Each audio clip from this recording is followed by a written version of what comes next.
नमस्कार सभी लोगों को। बहुत बहुत स्वागत है आप लोगों का इस सेशन में। जल्दी से सारे के सारे लोग यहाँ पर जुड़ जाइए। दोस्तों, आप जानते हैं कि लास्ट क्लास में हम लोगों ने स्टार्ट किया था पढ़ना एंशिएंट इंडिया यानी कि प्राचीन भारत। और आप जानते हैं कि एंशिएंट इंडिया में, प्राचीन भारत में, हमने सबसे पहला पार्ट जो कि प्री हिस्टोरिक पीरियड या प्रागैतिहासिक काल कहलाता है, उसके बारे में यहाँ पर हमने चर्चा की थी, जिसमें हमने सबसे पहले स्टोन एज या पाषाण युग के बारे में बात की। उसके बाद हमने चालकोलिथिक एज और मेटल एज के बारे में बात की। कहने का मतलब, एंशिएंट इंडिया को हम 3 पार्ट्स में जो डिवाइड करते हैं, उसका सबसे पहला पार्ट हमने कंप्लीट किया। और मैंने आपसे कहा था कि जब अगली क्लास में हमारी मुलाकात होगी तो हम स्टार्ट करेंगे प्रोटो हिस्टोरिक पीरियड यानी कि आद्य ऐतिहासिक काल। और आप जानते हैं कि प्रोटो हिस्टोरिक पीरियड, आद्य ऐतिहासिक काल, वो काल है, वो पीरियड है जिसके हमारे पास अवशेष भी हैं और साथ में रिटन सोर्सेज भी हैं। लेकिन जितने भी रिटन सोर्सेज हमें मिले हैं, उन्हें आज तक भी पढ़ने में सफलता हासिल नहीं की जा सकी है। They are still unidentified. लेकिन हमें यह पता चलता है कि मनुष्य के द्वारा लिपियों का आविष्कार कर लिया गया था। मनुष्य ने पढ़ना लिखना शुरू कर लिया था, लेकिन अपनी लिपियों में क्या लिखा, क्या कन्वे करने की कोशिश की, ये हम आज तक नहीं पढ़ पाए, ये हम आज तक नहीं समझ पाए। और आप जानते हैं कि सिंधु घाटी की सभ्यता के लोगों के ही द्वारा लिपियों का आविष्कार किया गया था और इन्होंने ही सबसे पहले कॉपर में टिन मिलाकर ब्रॉन्ज या कांसे का निर्माण किया था। तो कहने का मतलब, प्रोटो हिस्टोरिक पीरियड में हम पढ़ते हैं अपने देश और अपने भारतीय उपमहाद्वीप की सबसे पहली सभ्यता, सबसे पहली सिविलाइजेशन के बारे में, which is known as Indus valley civilisation और हड़प्पा सिविलाइजेशन। तो चलिए, आज का हमारा टॉपिक रहेगा इंडस वैली सिविलाइजेशन या सिंधु घाटी की सभ्यता। हेडिंग डाल लीजिए।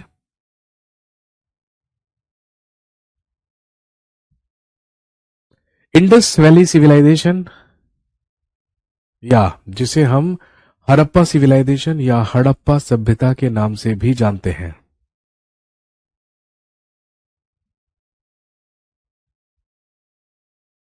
इसी को सैंधव सभ्यता भी कहा जाता है। और दोस्तों ध्यान रखेंगे, क्योंकि इसी सभ्यता के लोगों ने कॉपर में टिन मिलाकर ब्रॉन्ज बनाया था, इसीलिए this is also known as bronze age civilisation. इसे हम कांस्य युगीन सभ्यता के नाम से भी जानते हैं। इसी को कांस्य युगीन सभ्यता भी कहा जाता है।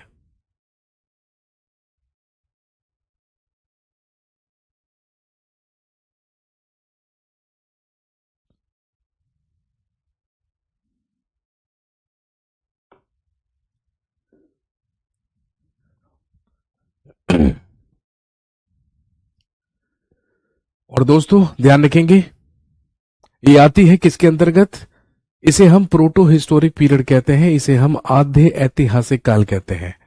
और आद्य ऐतिहासिक काल इसलिए कहते हैं क्योंकि सिंधु घाटी की सभ्यता के हमें अवशेष भी मिले हैं और साथ में रिटन सोर्सेस, लिखित साक्ष्य भी मिले हैं। बस सिंधु घाटी की सभ्यता की जो लिपि है, जो स्क्रिप्ट है, उसे आज तक भी पढ़ा नहीं जा सका है, इसीलिए हम इसको प्रोटो हिस्टोरिक पीरियड या आद्य ऐतिहासिक काल में रखते हैं।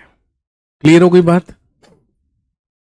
अब सबसे पहली चीज तो ध्यान में रखेंगे, this civilisation is known as first civilisation of Indian subcontinent. इसे भारतीय उपमहाद्वीप की सबसे पहली सभ्यता माना जाता है।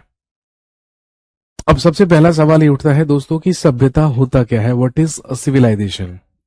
ध्यान रखेंगे, जब किसी भी क्षेत्र में, जब किसी भी भूभाग पर रहने वाले लोगों के द्वारा एक ही कल्चर को फॉलो किया जाता है, एक ही संस्कृति को फॉलो किया जाता है, that is known as civilisation. उसी को क्या कहा जाता है? सभ्यता कहा जाता है। आप जानते होंगे कि अगर हम इंडस वैली सिविलाइजेशन की खोज की बात करें या इस सभ्यता की खोज के बारे में बात करें, तो इसकी खोज 1921 में हुई, 1921 में, यानी कि लगभग सिर्फ 100 साल पहले। 100 साल पहले इस सभ्यता के बारे में हमें पता चला था। अदरवाइज 1921 से पहले हमारे आर्कियोलॉजिस्ट, हमारे इतिहासकारों को ऐसा लगता था कि हमारे देश की जो सिविलाइजेशन है, जो सभ्यता है, वो आज से लगभग 3,500 साल पुरानी है। क्योंकि आप जानते हैं कि आज से लगभग 3,500 साल पहले या 1500 BC में हमारे देश में सेंट्रल एशिया से आर्यंस का आगमन हुआ था। आर्य हमारे देश में आए थे और उन्हीं आर्यंस के द्वारा उत्तर में कश्मीर से लेकर दक्षिण में नॉर्दर्न राजस्थान तक, पश्चिम में अफगानिस्तान से लेकर और पूर्व में पश्चिमी गंगा तट तक के क्षेत्र पर अधिकार किया गया। उस क्षेत्र पर अधिकार करके उसे नाम दे दिया गया आर्यवर्त। उसे आर्यवर्त नाम दे दिया गया और उसी आर्यवर्त क्षेत्र पर आर्यंस के द्वारा एक अर्बन सिविलाइजेशन, एक रूरल सिविलाइजेशन या एक ग्रामीण सभ्यता की शुरुआत की गई। और वो जो ग्रामीण सभ्यता थी उसे क्या कहा जाता है, हम सब जानते हैं, वो कहलाती है वैदिक सिविलाइजेशन, वो कहलाती है वैदिक सभ्यता। तो 1921 तक 1921 तक हमें यही जानकारी प्राप्त थी कि हमारे देश की जो सबसे पहली सिविलाइजेशन है वो ईसा के जन्म से 1500 साल पुरानी है। लेकिन 1921 में राय बहादुर दयाराम साहनी के द्वारा जब हड़प्पा नामक स्थल, हड़प्पा नामक साइट खोज ली गई, जो कि हमें एक्सकेवेशन या खुदाई में मिली, तो हमें पता चला कि भाई भारत की सभ्यता आज से लगभग 3500 साल नहीं बल्कि 4500 साल पुरानी है। क्योंकि कार्बन 14 डेटिंग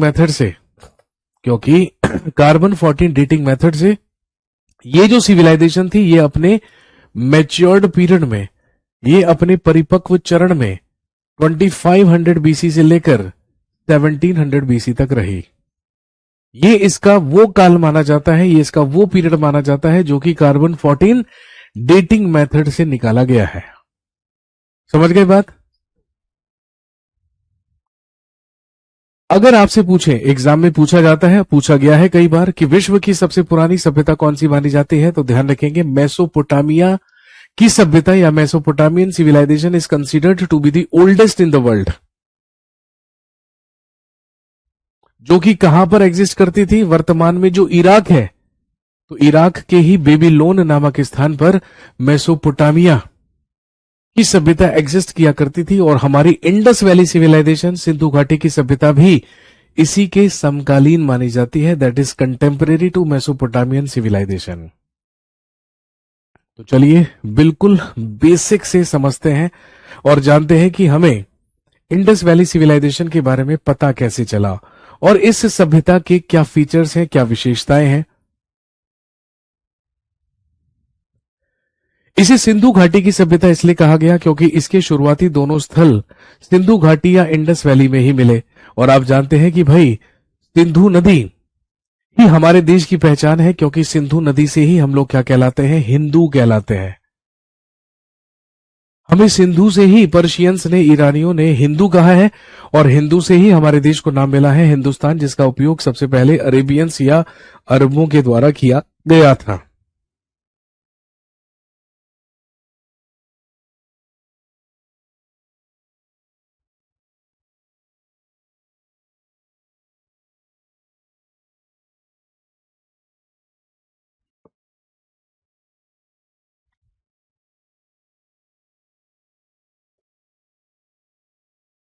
अब सबसे पहली चीज ध्यान रखेंगे, इंडस वैली सिविलाइजेशन और Harappa civilisation is considered as an urban civilisation. इसे एक नगरीय सभ्यता माना जाता है, इसे एक शहरी सभ्यता माना जाता है। और ध्यान रखेंगे, आपसे पूछेंगे कि बताइए सिंधु घाटी की सभ्यता या हड़प्पा सभ्यता सबसे ज्यादा अपनी किस विशेषता के लिए प्रसिद्ध है या सबसे ज्यादा किस फीचर के लिए प्रसिद्ध है, तो ध्यान रखेंगे this civilisation is famous for its town planning and drainage system. यह अपने नगर नियोजन और अपनी जल निकासी प्रणाली के लिए प्रसिद्ध है। क्योंकि यहां की जो टाउन प्लानिंग थी और यहां का जो ड्रेनेज सिस्टम था, तो वो अगर आप आज से कंपेयर करें तो मानो कि वो आज से 4500 साल पहले भी बहुत ज्यादा उन्नत, बहुत ज्यादा डेवलप था। और हमारे आर्कियोलॉजिस्ट दंग रह गए कि आज से 4500 साल पहले भी लोग इतनी बेहतरीन नगर व्यवस्था बना सकते थे और इतना अच्छा ड्रेनेज सिस्टम या जल निकासी प्रणाली को विकसित कर सकते थे। ये दो फीचर्स हैं जिनके लिए ये सभ्यता सबसे ज्यादा फेमस है। और दोस्तों ध्यान रखेंगे, इस सभ्यता के सबसे पहले एविडेंस या सबसे पहले साक्ष्य, सबसे पहले अवशेष हड़प्पा नामक स्थान पर 1826 में चार्ल्स मेसन के द्वारा प्राप्त किए गए थे। लेकिन इग्नोर कर दिया गया, नजरअंदाज कर दिया गया, क्योंकि कोई नहीं जानता था कि जमीन के नीचे ऐसे कौन से राज दफन हैं जिसके बारे में हमारे पास आज तक भी कोई जानकारी नहीं है। आज तक भी इसके बारे में हमें पता नहीं है, किसी को नहीं पता था। लेकिन पता कैसे चला? 1848 से लेकर 1856 तक भारत का गवर्नर जनरल बनकर आया लॉर्ड डलहौजी। नाम सुना होगा आपने, हड़प की नीति चलाई थी इसने भारत में। लॉर्ड डलहौजी जब आया तो लॉर्ड डलहौजी के ही कार्यकाल में कई सारे विकास, कई सारे डेवलपमेंट हमारे देश में हुए, जिसमें से एक सबसे महत्वपूर्ण डेवलपमेंट ऑफ रेलवे का विकास। आप जानते हैं कि 16 अप्रैल 1853 को लॉर्ड डलहौजी के ही द्वारा भारत की सबसे पहली पैसेंजर ट्रेन, सबसे पहली यात्री रेल चलवाई गई, जो कि बंबई से लेकर ठाणे तक 34 किलोमीटर के ट्रैक पर चली। जैसे ही 1853 में भारत में रेलवे की शुरुआत हुई तो भाई उसके बाद रेलवे की डेवलपमेंट, रेलवे का विकास यहां पर शुरू हुआ और भारत के अन्य जगहों पर भी रेलवे ट्रैक्स या रेलवे लाइन से बिछाए जाने का काम शुरू हो गया। और ध्यान रखेंगे, जब लाहौर से कराची तक रेलवे ट्रैक्स या रेलवे लाइंस बिछाने का काम चल रहा था तो वहीं पर जमीन में बने हुए जो टीले थे उन्हें खोद कर जमीन को समतल किया जा रहा था ताकि वहां पर रेलवे ट्रैक्स या रेलवे लाइंस बिछाई जा सके। लेकिन जब उन टीलों की खुदाई की गई तो जमीन के नीचे से उत्खनन में, खुदाई में, एक्सकेवेशन में बहुत अधिक मात्रा में पक्की ईंटें निकली। किसी ने इस बात पर गौर नहीं किया कि यार जमीन के नीचे ऐसी क्या बात है जो यहां से पक्की ईंटें निकल रही हैं। ईंटें निकलती रही, लोगों ने ज्यादातर उन ईंटों को निकाल कर रेलवे ट्रैक से बिछाने में ही क्या कर लिया, इस्तेमाल कर लिया। अब पहले तो ये चीजें बहुत ही कम मात्रा में और कम फ्रीक्वेंटली निकल रही थी, लेकिन जब ये बहुत अधिक मात्रा में और बहुत अधिक फ्रीक्वेंटली निकलने लगी तो इन सारे के सारे अवशेषों को नजरअंदाज नहीं किया जा सका। एक आर्कियोलॉजिस्ट जिनका नाम था अलेक्जेंडर कनिंघम, 1856 में अलेक्जेंडर कनिंघम के ही द्वारा इन सारे के सारे अवशेषों को इकट्ठा करके इन पर रिसर्च करने की कोशिश की गई, इन पर शोध करने की कोशिश की गई। हालांकि किसी कंक्लूजन पर वो नहीं पहुंचे, लेकिन ये नेक काम सबसे पहले किसने किया? अलेक्जेंडर कनिंघम ने किया। ये वही अलेक्जेंडर कनिंघम है जिन्हें कहा जाता है फादर ऑफ इंडियन आर्कियोलॉजी, भारतीय पुरातत्व का जनक कहलाते हैं अलेक्जेंडर कनिंघम। और आप जानते हैं अलेक्जेंडर कनिंघम को भारतीय पुरातत्व का जनक इसलिए कहते हैं because he was the founder of archaeological survey of India. इन्हीं के द्वारा भारतीय पुरातत्व सर्वेक्षण विभाग की स्थापना भी की गई थी। एएसआई के संस्थापक अलेक्जेंडर कनिंघम माने जाते हैं, इसीलिए इन्हें कहा जाता है फादर ऑफ इंडियन आर्कियोलॉजी, भारतीय पुरातत्व का जनक। पिछली क्लास में मैंने आपको बताया था father of pre historic archaeology is Robert Bruce Foote, क्योंकि उन्हीं को सबसे पहले मद्रास के निकट पल्लवरम नामक स्थान से एक हैंडेक्स मिली थी, जो कि कब की थी? स्टोन एज की। और स्टोन एज तो किस में आता है? प्री हिस्टोरिक पीरियड में आता है। तो pre historic archaeology of India के फादर कहलाते हैं रॉबर्ट ब्रूस फूट, लेकिन फादर ऑफ इंडियन आर्कियोलॉजी कहलाते हैं अलेक्जेंडर कनिंघम। अलेक्जेंडर कनिंघम के ही प्रयासों से archaeological survey of India department की स्थापना कर दी गई। और दोस्तों ध्यान रखेंगे, किसी ने इस बात में दिलचस्पी नहीं ली, या भारत के किसी भी वायसराय को इस बात में कोई दिलचस्पी नहीं थी कि जमीन के नीचे खुदाई करने से हमें क्या पता चलेगा, क्या अवशेष मिलेंगे। सारे के सारे लोग लगे थे भारत को लूटने में। लेकिन 1899 से लेकर 1905 तक भारत का वायसराय बनकर आया एक आर्कियोलॉजिस्ट, एक खुद पुरातत्वविद, जिसका नाम था लॉर्ड कर्जन। लॉर्ड कर्जन का नाम आपने सुना होगा, भारत का सबसे बदनाम वायसराय कहलाता है। जब लॉर्ड कर्जन भारत का वायसराय बनकर आया तो लॉर्ड कर्जन ने ही इन सारी की सारी चीजों में इंटरेस्ट लिया। और ध्यान रखेंगे, लॉर्ड कर्जन के ही द्वारा आर्कियोलॉजिकल सर्वे ऑफ इंडिया का चेयरमैन, अध्यक्ष जॉन मार्शल को नियुक्त किया गया। और जॉन मार्शल की ही लीडरशिप में, जॉन मार्शल की ही अध्यक्षता में जिन जिन जगहों पर जमीन के नीचे अवशेष प्राप्त हुए थे वहां पर एक्सकेवेशंस या उत्खनन का कार्य शुरू कर दिया गया, वहां पर खुदाई शुरू कर दी गई। और ध्यान रखेंगे, लंबे समय तक उत्खनन करने के बाद, लंबे समय तक खुदाई करने के बाद, खोजबीन करने के बाद सबसे पहली सफलता 1921 में राय बहादुर दयाराम साहनी को मिली, जब जमीन के नीचे से पूरे के पूरे एक शहर होने के एविडेंसेस खोज निकाले गए। कहां पर? इन हड़प्पा। कहने का मतलब इंडस वैली सिविलाइजेशन से मिलने वाली सबसे पहली साइट, सबसे पहला स्थल ही कौन सा माना जाता है? हड़प्पा माना जाता है। दूसरी सफलता अगले ही साल 1922 में राखल दास बनर्जी या आर.डी. बनर्जी को मिली, जब सिंध में कराची के ही निकट लरकाना डिस्ट्रिक्ट में एक और स्थल खोज लिया गया, which is known as Mohenjodaro या मोहनजोदड़ो। दोनों ही स्थलों पर जो अवशेष मिले, जो रिमेन्स मिले, उन सबको इकट्ठा करके उन पर शोध किया गया, तो पता चला कि दोनों ही स्थानों पर जो अवशेष मिले थे उनसे हमें यह जानकारी मिली कि दोनों ही जगहों पर रहने वाले जो लोग थे वो एक ही कल्चर को फॉलो किया करते थे, वो एक ही संस्कृति को फॉलो किया करते थे। और याद कीजिए, मैंने शुरू में ही आपको बताया कि जब किसी भी भूभाग पर रहने वाले लोग एक ही कल्चर या एक ही संस्कृति को फॉलो करते हैं तो that is known as civilisation. उसको एक सभ्यता कहा जाता है, एक सिविलाइजेशन कहा जाता है। कहने का मतलब ये बात तय हो गई कि वहां पर कोई ना कोई सिविलाइजेशन या कोई ना कोई सभ्यता एग्जिस्ट करती थी। दोनों के दोनों स्थल, हड़प्पा भी और मोहनजोदारो भी, एक ही वैली में थे, यानी कि इंडस वैली में एग्जिस्ट करते थे। इसीलिए इस सभ्यता को नाम दे दिया गया इंडस वैली सिविलाइजेशन या सिंधु घाटी की सभ्यता। इसे इंडस वैली सिविलाइजेशन या सिंधु घाटी की सभ्यता नाम दे दिया गया। लेकिन सबसे बड़ा सवाल ये उठा कि क्या ये सिविलाइजेशन केवल और केवल सिंध या सिंधु घाटी में ही एग्जिस्ट करती है या और नदी घाटियों के किनारे भी इसकी कोई एग्जिस्टेंस है? बस बाकी नदी घाटियों के किनारे भी उत्खनन, खोजबीन शुरू की गई, खुदाई शुरू की गई और हमें पता चला कि ये सभ्यता केवल इंडस वैली या केवल सिंधु घाटी तक नहीं, बल्कि उत्तर में चेनाब नदी तक, जम्मू कश्मीर में चेनाब नदी तक एग्जिस्ट करती है, दक्षिण में महाराष्ट्र में गोदावरी नदी तक एग्जिस्ट करती है, पश्चिम में बलूचिस्तान में दाश्क नदी तक और पूर्व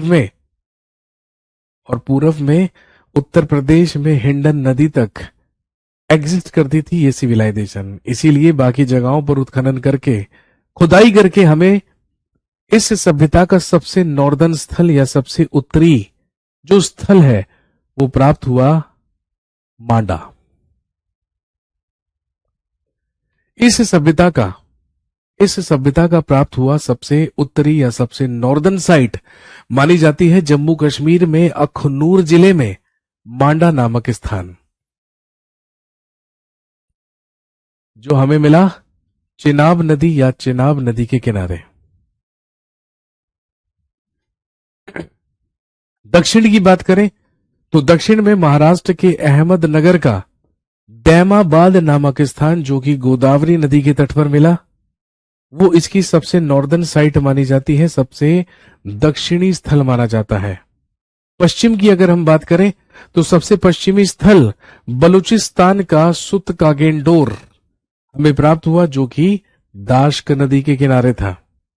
और सबसे पूर्वी स्थल, सबसे ईस्टर्न साइट इसकी उत्तर प्रदेश के मेरठ जिले का आलमगीरपुर माना जाता है, जो कि हिंडन नदी के किनारे प्राप्त हुआ था। कहने का मतलब हमारे आर्कियोलॉजिस्ट को यह पता चल गया कि यह सभ्यता केवल सिंधु घाटी में नहीं, बल्कि उत्तर में चेनाब नदी तक, दक्षिण में गोदावरी नदी तक, पश्चिम में दाश्क नदी तक और पूर्व में हिंडन नदी तक एग्जिस्ट किया करती थी। इसीलिए हमारे आर्कियोलॉजिस्ट के द्वारा इस सभ्यता का नाम बदल दिया गया। और इस सभ्यता का नाम बदलकर, क्योंकि इस सभ्यता से मिलने वाला सबसे पहला स्थल कौन सा था? आप जानते हैं, हड़प्पा। इसीलिए इस सभ्यता का नाम बदलकर इसे नाम दे दिया गया हड़प्पा सिविलाइजेशन या हड़प्पा सभ्यता।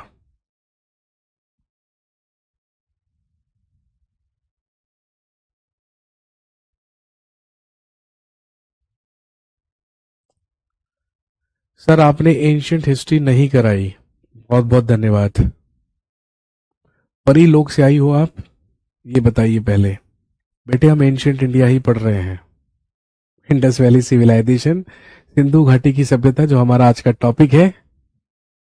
ये एंशियंट इंडिया प्राचीन भारत में ही आता है। मुझे लगता है आप सीधा परीलोक से उतर कर आ रही हो।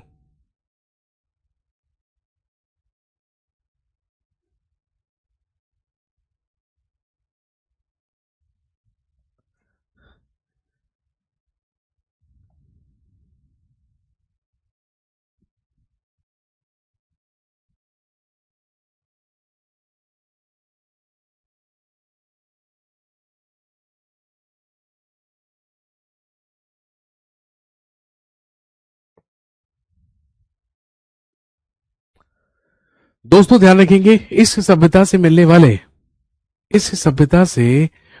वाले सारे के सारे जो स्थल हैं, उनमें से ज्यादातर साइट्स विभाजन के बाद पाकिस्तान में चली गई हैं। लेकिन भारत में इस सभ्यता के सबसे ज्यादा स्थल, सबसे ज्यादा साइट्स कहां से प्राप्त हुई हैं? गुजरात से, गुजरात राज्य से।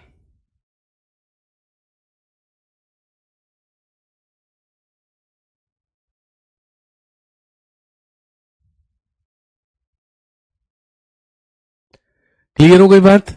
अब हम जानेंगे इस सभ्यता से मिलने वाले कुछ महत्वपूर्ण स्थलों के बारे में या कुछ फेमस साइट्स के बारे में। सबसे पहले लिखिए हड़प्पा। सबसे पहले लिखेंगे हड़प्पा, जो कि पाकिस्तान के मांटगोमरी जिले में रावी नदी के किनारे प्राप्त हुआ था 1921 1921 में, जिसकी खोज राय बहादुर दया राम साहनी के द्वारा की गई थी।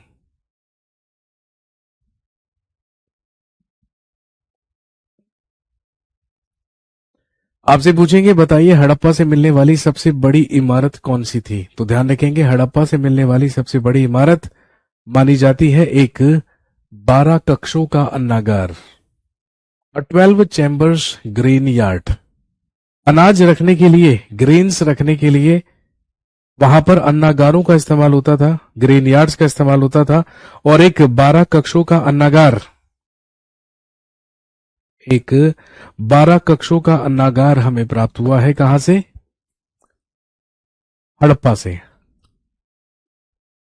और जब वहां पर शोध किया गया, रिसर्च किया गया, तो वहीं की मिट्टी से हमें जौ और गेहूं के दाने के भी एविडेंसेस मिले, जिससे हमें ये पता चल गया कि सिंधु घाटी के लोगों की मुख्य फसलें जौ और गेहूं हुआ करती थी। वो मुख्य रूप से जौ और गेहूं की ही कृषि किया करते थे। इसके अलावा हड़प्पा से एक ग्रेवयार्ड, एक कब्रिस्तान भी प्राप्त हुआ है।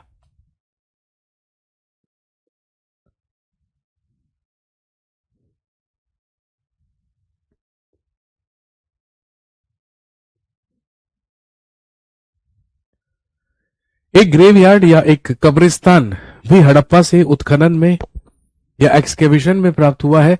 और दोस्तों उसे नाम दिया गया है R37, या हिंदी में आप कह सकते हैं समाधि 37। इसे R37 या समाधि 37 कहा गया है। क्यों कहा गया? क्योंकि यहां से हमें 57 स्केलेटन या 57 कंकालों के अवशेष मिले थे। जब सारे के सारे कंकालों को इकट्ठा करके उन पर रिसर्च करने की कोशिश की गई, तो उसमें से 20 इतने ज्यादा डिकम्पोज हो चुके थे कि उन पर रिसर्च करना भी इम्पॉसिबल था। इसलिए रिसर्च केवल 37 पर किया गया, इसीलिए उसको नाम दिया गया R37। हड़प्पा से मिलने वाली दूसरी महत्वपूर्ण चीज। इसके अलावा statue of goddess of fertility, उर्वरता की देवी की एक मूर्ति, एक ऐसी मूर्ति जिसमें स्त्री के गर्भ से पौधे को उगते हुए दिखाया गया था। और स्त्री के गर्भ से पौधे के उगने का मतलब है धरती से फसल का उगना। इसीलिए ऐसा माना गया कि लोग उस समय धरती की पूजा किया करते थे, उसे उर्वरता की देवी माना करते थे। इसीलिए एक ऐसी मूर्ति हमें वहां पर मिली जिसमें स्त्री के गर्भ से पौधे को उगते हुए दिखाया गया था।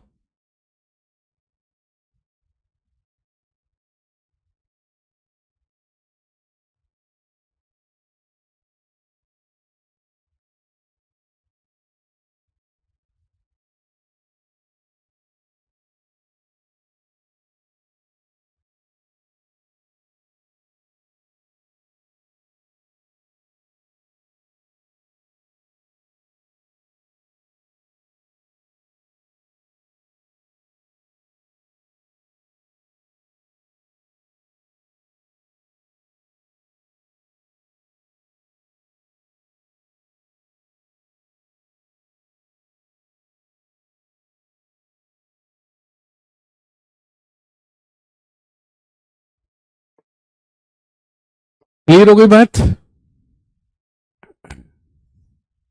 इसके अलावा हड़प्पा से मिलने वाली जो सील्स, हड़प्पा से मिलने वाली जो मोहरें हमें मिली हैं, तो ध्यान रखेंगे वो एक सॉफ्ट स्टोन से बनी हुई मिली है, जिसे क्या कहा गया है? जिसे स्टीटाइट कहा गया है, यानी कि हिंदी में तिलखड़ी कहा गया है। ज्यादातर सील्स, ज्यादातर मोहरें जो हड़प्पा से प्राप्त हुई हैं वो स्टीटाइट स्टोन या सिलखड़ी की बनी हुई हमें मिलती है। ये था हड़प्पा सभ्यता या इंडस वैली सिविलाइजेशन से मिलने वाला सबसे पहला स्थल, सबसे पहली साइट। इसके बाद दूसरी साइट आप जानते हैं मोहनजोदारो या मोहनजोदड़ो। मोहनजोदारो या मोहनजोदड़ो 1922 में इसकी खोज पाकिस्तान के लरकाना डिस्ट्रिक्ट में हुई। इंडस या सिंधु नदी के किनारे राय बहादुर राखल दास बनर्जी के द्वारा इसकी खोज की गई थी। और दोस्तों ध्यान रखेंगे, मोहनजोदारो या मोहनजोदड़ो शब्द का अर्थ होता है, मीनिंग होता है माउंड ऑफ डेड, यानी कि मृतकों का टीला। आपसे पूछेंगे कि बताइए मोहनजोदारो से मिलने वाली सबसे बड़ी इमारत कौन सी थी? तो ध्यान रखेंगे, मोहनजोदड़ो से मिलने वाली बिगेस्ट बिल्डिंग या सबसे बड़ी इमारत मानी जाती है अ ग्रेट ग्रेनयार्ड। हिंदी में आप लिख सकते हैं एक विशाल अन्नागार। वैसे इतिहास की कुछ पुस्तकों में आप देखेंगे कि अ ग्रेट बाथ, एक विशाल स्नानागार को ही मोहनजोदड़ो की सबसे बड़ी इमारत मान लिया गया है, लेकिन गलत हो जाएगा। एसएससी में क्वेश्चन पूछा जा चुका है, सेम सवाल पूछा गया था कि मोहनजोदड़ो से मिलने वाली सबसे बड़ी इमारत कौन सी थी। सबसे पहले ही ऑप्शन में दे दिया गया कि भाई वो ग्रेट बाथ या विशाल स्नानागार था, लेकिन अगर विशाल स्नानागार आंसर करेंगे तो भाई साहब गलत हो जाएगा, क्योंकि एक विशाल अन्नागार या ग्रेट ग्रेनरी या ग्रेट ग्रेनयार्ड ही सबसे बड़ी इमारत मोहनजोदारो की भी मानी जाती है। लेकिन अगर सबसे फेमस बिल्डिंग पूछे, अगर सबसे प्रसिद्ध इमारत पूछे, तो ध्यान रखेंगे अ ग्रेट बाथ, एक विशाल स्नानागार। मोहनजोदड़ो से मिलने वाला विशेष या विशाल स्नानागार ही यहाँ की सबसे प्रसिद्ध इमारत मानी जाती है। और आप जानते हैं कि इन स्नानागारों का इस्तेमाल, इन ग्रेट बाथ्स का इस्तेमाल रिलीजियस सेरेमनीज या धार्मिक क्रियाकलापों के लिए किया जाता था, और इनका आकार रेक्टेंगुलर या आयताकार हुआ करता था। इसके अलावा भी मोहनजोदारो से कई महत्वपूर्ण चीजें मिली, जैसे कि स्टैचू ऑफ नटराज, जिसे भगवान शिव का रूप माना गया। स्टैचू ऑफ पशुपतिनाथ, पशुपतिनाथ की मूर्ति, इसे भी भगवान शिव का रूप माना गया। Statue of a priest king, एक पुरोहित राजा की मूर्ति, ये भी हमें मोहनजोदारो या मोहनजोदड़ो से मिली है। इसके अलावा ध्यान रखेंगे,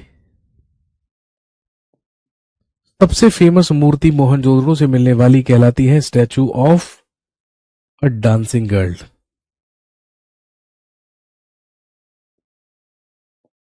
ब्रॉन्ज या कांसे की बनी एक नर्तकी की मूर्ति, दिल्ली में नेशनल म्यूजियम है, अगर आप जाएंगे वहां पर, तो वहां पर सबसे पहली गैलरी कहलाती है हड़प्पा गैलरी। वहां पर ये कांसे की बनी हुई नर्तकी की मूर्ति आप प्रैक्टिकली, फिजिकली जाकर देख सकते हैं।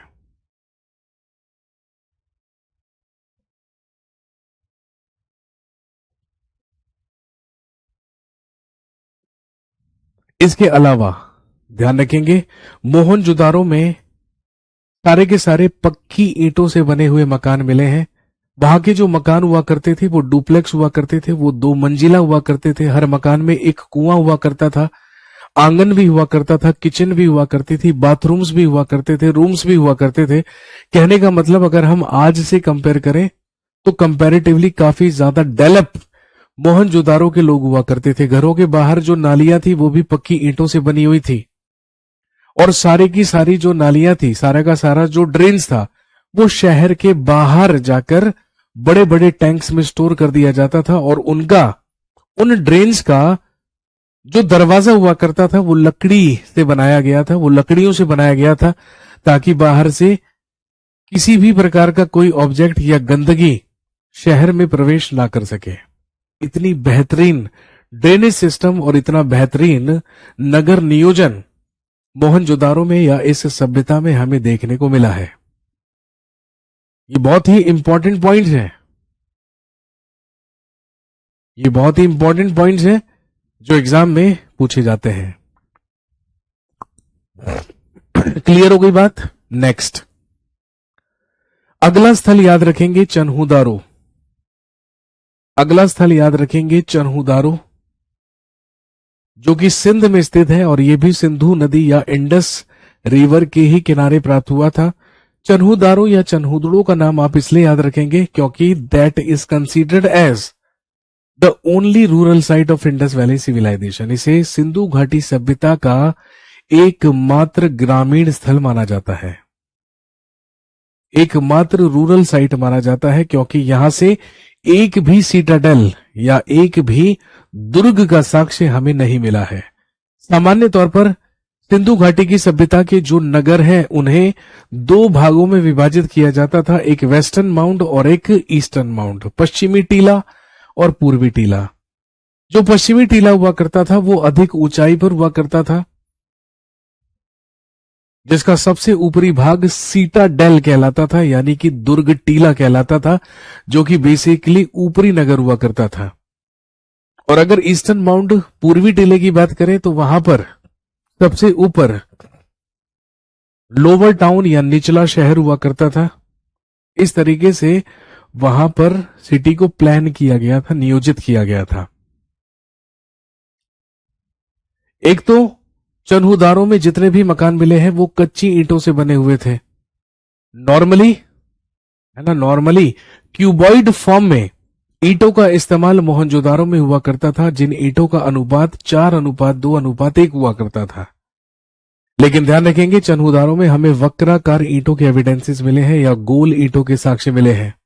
इतना ही नहीं, सिलिंड्रिकल सील्स, सिलिंड्रिकल मोहरे यानी कि बेलनाकार मोहरे भी हमें चन्हूदड़ों से मिली है। बैंगल्स और लिपस्टिक्स, चूड़ियों और लिपस्टिक के साक्ष्य भी हमें चन्हूदारों से मिले हैं। और साथ में बिल्ली का पीछा करते हुए कुत्ते के पंजों का चित्र भी हमें कहां से मिलता है? चन्हूदारो या चन्हूदड़ों से।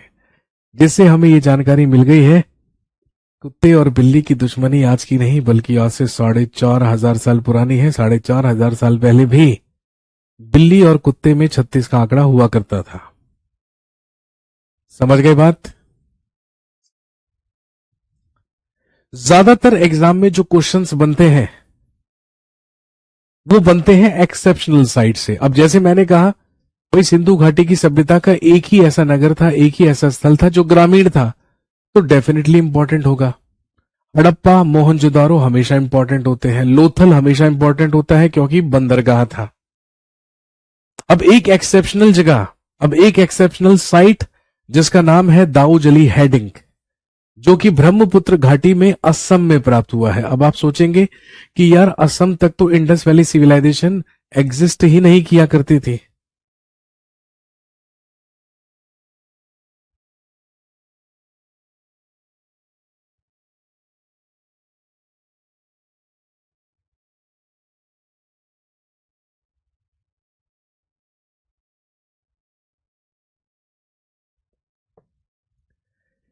लेकिन ध्यान रखेंगे ब्रह्मपुत्र घाटी में असम में दाऊजली हेडिंग नामक एक स्थल, एक साइट हमें प्राप्त हुई है जिसको हड़प्पा कालीन माना गया है। और दोस्तों ध्यान रखेंगे इसकी खोज 1961 से 63 तक MC गोस्वामी और TC शर्मा के द्वारा की गई थी। और यहां से हमें जेडाइट स्टोन्स मिले हैं या जेडाइट पत्थर मिले हैं।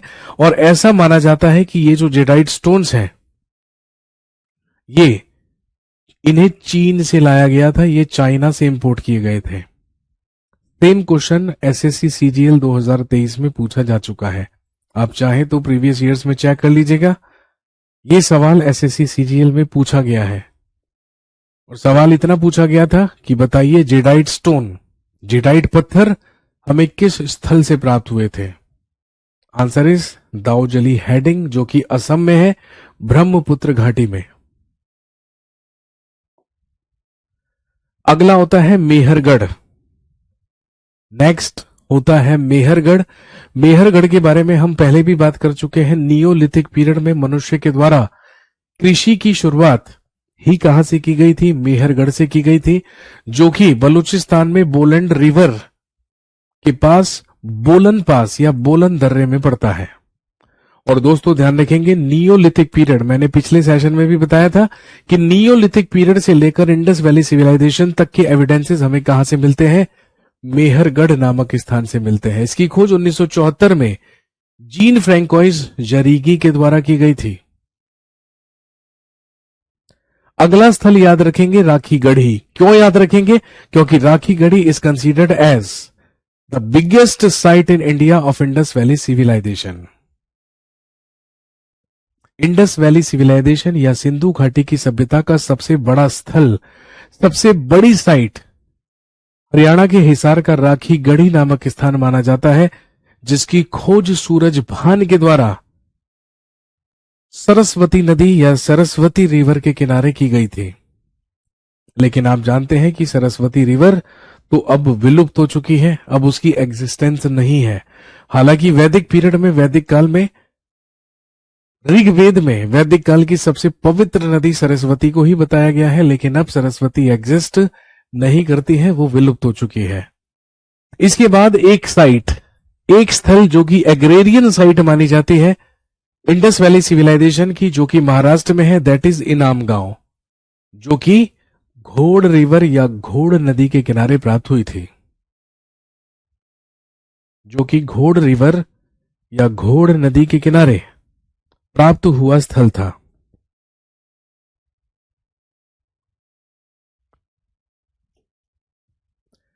नेक्स्ट अगला स्थल होता है लोथल। अगला स्थल होता है Lothal. Presently Lothal is in Gujarat. वर्तमान में गुजरात में है लोथल। और दोस्तों ध्यान रखेंगे, गुजरात के लोथल नामक स्थान से ही हमें एक डॉकयार्ड या हमें एक बंदरगाह प्राप्त हुआ है। इसीलिए ऐसा माना जाता है कि इंडस वैली सिविलाइजेशन का डॉकयार्ड या बंदरगाह लोथल हुआ करता था। लोथल की खोज 1955 में भोगवा नदी के किनारे एस.आर. राव के द्वारा की गई थी। और ध्यान रखेंगे, लोथल ही पोर्ट सिटी या बंदरगाह शहर कहलाता है इंडस वैली सिविलाइजेशन का, जो कि गुजरात में है। और इसी को इंडस वैली सिविलाइजेशन की कॉमर्शियल कैपिटल या वाणिज्यिक राजधानी भी माना जाता है।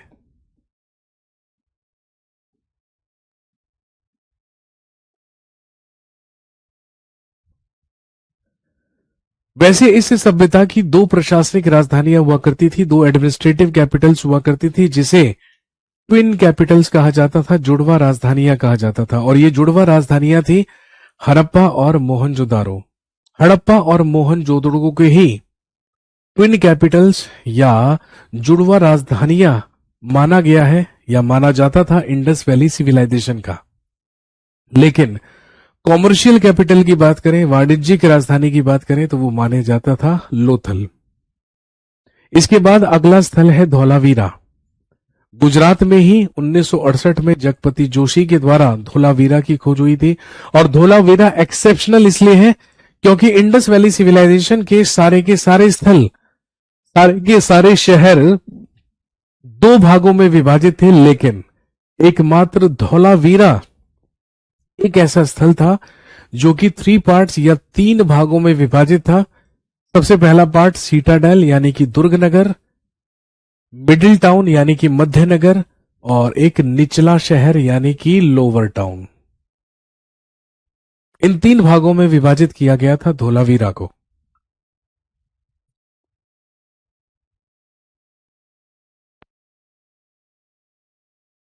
इसके अलावा ध्यान रखेंगे अफगानिस्तान में स्थित एक और इस सभ्यता का महत्वपूर्ण स्थल जो कहलाता है शोरतुगई, जो कि शोरतुगई कहलाता है, जो कि इंडस वैली सिविलाइजेशन के लोग टिन और ऊंट व्यापार के लिए इस्तेमाल किया करते थे। अफगानिस्तान के शोरतुगई नामक स्थान से ही सिंधु घाटी सभ्यता के लोग टिन और ऊंटों का व्यापार किया करते थे।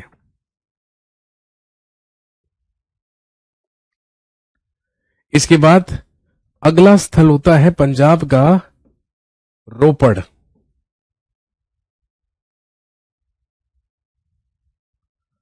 अगला स्थान होता है पंजाब का रोपड़। 1953 में पंजाब के सतलज नदी के किनारे वाई डी शर्मा या यज्ञ दत्त शर्मा के द्वारा खोज की गई थी रोपड़ की। रोपड़ पंजाब में है और रोपड़ के बारे में आप वही याद रखेंगे जो आपने नियोलिथिक पीरियड में बुर्ज होम के लिए याद रखा था। याद कीजिए, हमने नियोलिथिक पीरियड में पढ़ा था कि नियोलिथिक पीरियड की एक इंपॉर्टेंट साइट जम्मू कश्मीर का बुर्ज होम नामक स्थान है, जहां पर हमें ऐसी कब्रें मिली हैं, ऐसे गर्तावास मिले हैं जहां से मालिकों के साथ साथ कुत्तों की अस्थियां भी प्राप्त हुई हैं, जहां पर मालिक के मरने के बाद उसके कुत्ते को भी उसके साथ दफना दिया जाता था। कुछ ऐसा ही हमें इंडस वैली सिविलाइजेशन में देखने को मिला है। कहां से? रोपड़ से। ऐसा ही हमें रोपड़ से देखने को मिला है।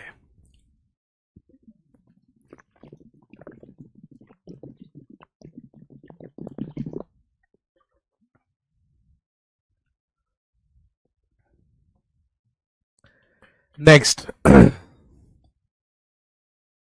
अगला स्थल होता है कालीबंगा। राजस्थान में है कालीबंगा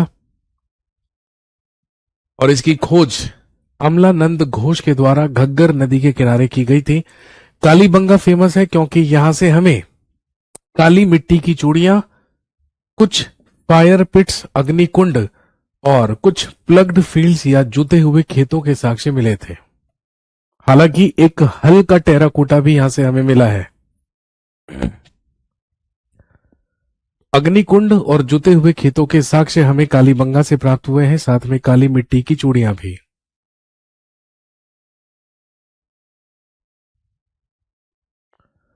और ध्यान रखेंगे सिंधु घाटी सभ्यता की सबसे पुरानी खोजों में से एक भिरडाना नामक स्थल भी माना जाता है।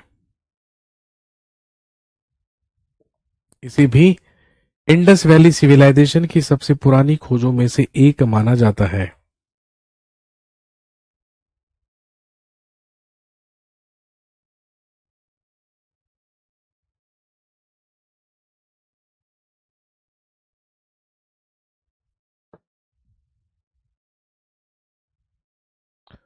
और ध्यान रखेंगे भिरडाना नामक जो स्थल है ये हरियाणा में स्थित है। हरियाणा का जो फतेहाबाद जिला है वहीं पर स्थित है भिरडाना, जो सिंधु घाटी सभ्यता की सबसे पुरानी खोजों में से एक माना जाता है।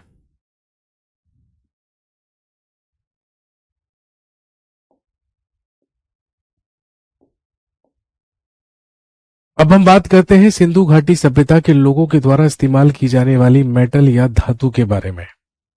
मुख्य रूप से टूल्स या औजार बनाने के लिए यहाँ के लोग कॉपर या तांबे का इस्तेमाल करते थे भाई, क्योंकि आप जानते हैं सिंधु घाटी की सभ्यता में लोहे का आविष्कार नहीं हुआ था। इन लोगों को लोहे के बारे में कोई जानकारी नहीं थी और क्योंकि लोहे के बारे में कोई जानकारी नहीं थी इसीलिए अपने टूल्स औजार बनाने के लिए मुख्य रूप से कॉपर या तांबे का इस्तेमाल किया करते थे। और ये कॉपर, ये तांबा इन्हें प्राप्त होता था राजस्थान से। इसके अलावा सिंधु घाटी की सभ्यता के लोगों के ही द्वारा ब्रॉन्ज या कांसा बनाया गया कॉपर में टिन मिलाकर। इसी सभ्यता के लोगों ने कॉपर में टिन मिलाकर कांसे का निर्माण किया था। और ध्यान रखेंगे जिसका सबसे बड़ा एग्जाम्पल अभी अभी मैंने आपको बताया था, मोहनजोदड़ो से मिलने वाला या मिलने वाली statue of a dancing girl, एक नर्तकी की मूर्ति जो कि ब्रॉन्ज की बनी थी, जो कि कांसे की बनी थी।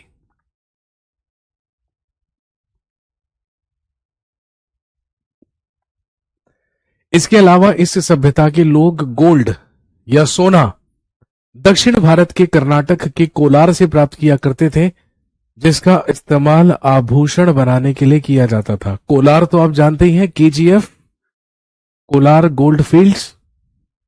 यहीं से इस सभ्यता के लोग सोना प्राप्त किया करते थे, गोल्ड प्राप्त किया करते थे, जिसका इस्तेमाल मुख्य रूप से आभूषण बनाने के लिए किया जाता था।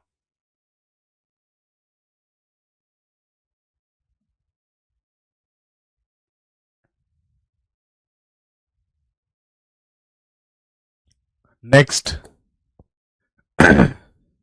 अगर हम इस सभ्यता की टाउन प्लानिंग या नगर नियोजन के बारे में बात करें, लीजिए, यह है इस सभ्यता का नगर नियोजन या टाउन प्लानिंग। मैंने आपको बताया कि इस सभ्यता में हर एक शहर, हर एक नगर को दो भागों में विभाजित किया गया था। एक पश्चिमी टीला, यानी कि जिसे आप इंग्लिश में कह सकते हैं वेस्टर्न माउंट। पश्चिमी टीला, वेस्टर्न माउंट, जो कि अधिक ऊंचाई पर हुआ करता था और जिसे दुर्ग टीला या सीटाडेल कहा जाता था। और दूसरा पार्ट पूर्वी टीला, यानी कि ईस्टर्न माउंट। और जो ईस्टर्न माउंट था वो कम ऊंचाई पर था और इसी को लोअर टाउन या निचला शहर कहा जाता था।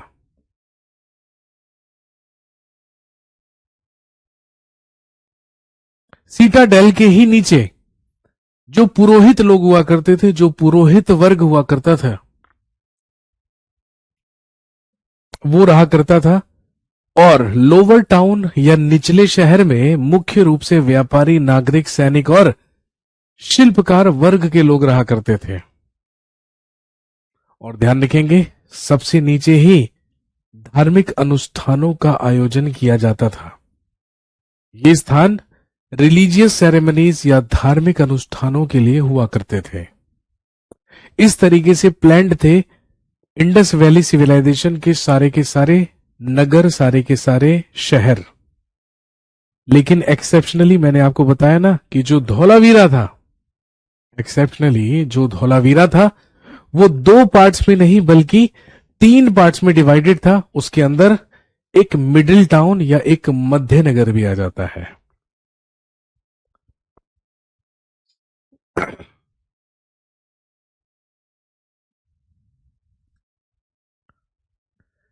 लेकिन जो दुर्ग टीला हुआ करता था, जो सीटाडेल हुआ करता था, तो ध्यान रखेंगे सीटाडेल के भी कई भाग हुआ करते थे।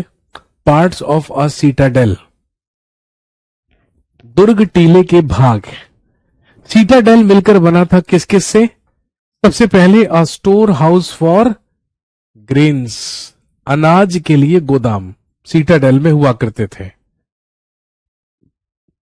दुर्ग टीले में ही अनाज के लिए गोदाम हुआ करते थे, अन्नागार हुआ करते थे, ग्रेन यार्ड्स हुआ करते थे। अगला, great bath for important people, महत्वपूर्ण लोगों के लिए, महत्वपूर्ण लोगों के लिए विशाल स्नानागार।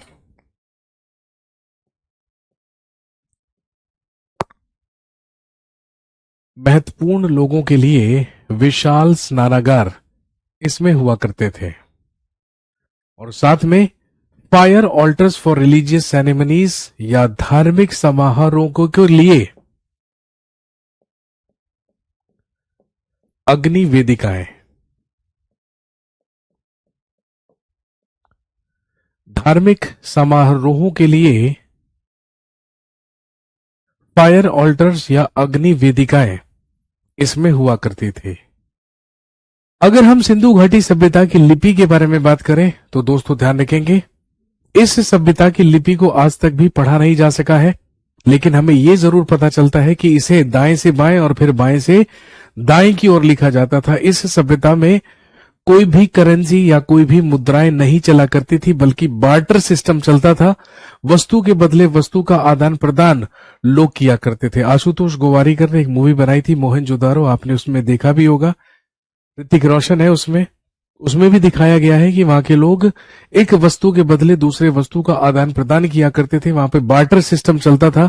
किसी भी प्रकार की कोई करेंसी या मुद्रा उस सभ्यता में नहीं चला करती थी। और इसके अलावा अगली चीज ध्यान रखेंगे, अगला महत्वपूर्ण सवाल ये उठता है कि इस सभ्यता का अंत कैसे हुआ। अलग अलग इतिहासकारों ने इसके अलग अलग मत दिए हैं, अलग अलग रीजंस दिए हैं, अलग अलग स्टेटमेंट्स दिए हैं, लेकिन है ना, लेकिन ध्यान रखेंगे सबसे ज्यादा वैलिड व्यू, सबसे ज्यादा वैलिड पॉइंट ये माना जाता है कि लगभग 1750 ईसा पूर्व में, लगभग 1750 बीसी में बाढ़ आ जाने के कारण या due to flood this civilisation was ended. इस सभ्यता का अंत 1750 ईसा पूर्व में बाढ़ आ जाने के कारण हुआ और उसके बाद लगभग 250 साल क्या हुआ इसके बारे में कोई पुख्ता जानकारी हमारे पास नहीं है, क्योंकि इसके बाद हमें सिर्फ ये पता चलता है कि 1500 बीसी ईसा के जन्म से लगभग 1500 साल पहले हमारे देश में आर्यंस आए और उन्होंने ही यहां पर वैदिक सिविलाइजेशन की शुरुआत की, जिसको हम पढ़ते हैं वैदिक पीरियड में। तो दोस्तों ये थी इंडस वैली सिविलाइजेशन से संबंधित कुछ महत्वपूर्ण बातें, सिंधु घाटी की सभ्यता से जुड़े कुछ महत्वपूर्ण तथ्य। अभिषेक सुमन जीएस मेरा यूट्यूब चैनल है, जल्दी से उसे सब्सक्राइब कर लीजिएगा, नोटिफिकेशंस एनेबल कर लीजिएगा। वहां पे आपको बहुत सारे इंफॉर्मेटिव वीडियोस मिलने वाली हैं और मैं डेली बेसिस पे डाल भी रहा हूं। और अब जल्दी से वहां पर मैं प्रैक्टिस भी शुरू करा दूंगा, तो मैं चाहता हूं कि आप ज्यादा से ज्यादा लोग उसमें जरूर शामिल हों। चलिए अगली क्लास में मिलेंगे तो हम बात करेंगे वैदिक पीरियड या वैदिक काल के बारे में। Thank you very much. Have a nice